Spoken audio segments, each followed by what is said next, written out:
Se kur pushteti që bëron nga vota tjetërsohet me taktika për ta nashkaluar vetë vullnetin e votës, atëherë besimi ndaj qytetarëve kthehet në një tradhti morale.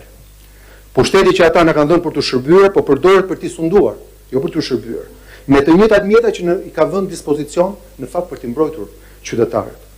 Dhe atëherë, sipas meje, Republika nuk rrezikohet nga asnjë armik i jashtëm, por nga vetë ata që nën betim për ta mbrojtur po e përdorin për ta nënshtruar.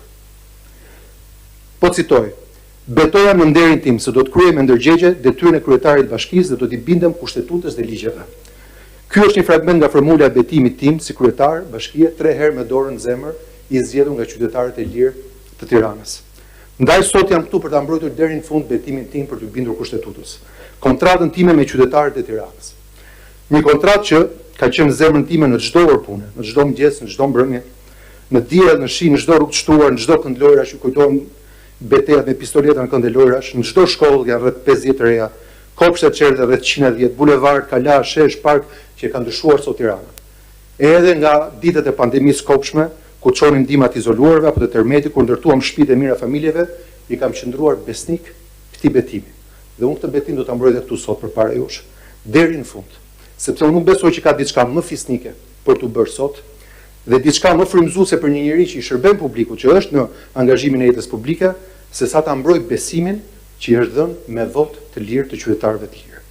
Besimin për drejtuar jo vetëm kryeqytetin e Shqipërisë, një punë administrative, por kryeqytetin e gjithë shqiptarëve, një punë jashtëzakonisht simbolike, një qytet që rre me pulsin e gjithë kombit tonë.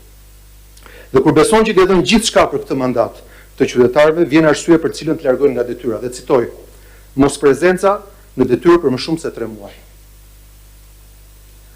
Nuk isha se si të më fyenin më rënd se kaq. Do të thotë ka qenë fyerja më e rëndë e izësime publike dhe këtë thot dikush që ka dëgjuar fyerje dhe legjenda urbane dhe fantazi pafund. Po kjo është fyerja më e rëndë sepse erdhi nga bashkëpunëtorët e mi, nga njerëz që më njohin më mirë se kushdo tjetër dhe që nuk denjuan as të më ftonin, as të më njoftonin, as të më dëgjonin. Zoti i falt. Lutem çdo natë për ta dhe them Zot fali se nuk din ç'kam bërë me atë vendim. Kjo akuzë nuk më lëndon për fjalën dhe shkresat e shkreta që ka prodhuar, por për padrejtësinë që ajo përfaqëson. Siç thot shpreha, two wrongs don't make a right. 2 padrejtësi nuk prodhojnë më shumë drejtësi. Pra, padrejtësia e shkarkimit mbi padrejtësinë e ndalimit dhe të shoqërimit nuk e bën vendin më drejt, prandaj kemi përfunduar në gjykatë kushtetuese sepse padrejtësi mbas padrejtësie nuk prodhuan më shumë drejtësi.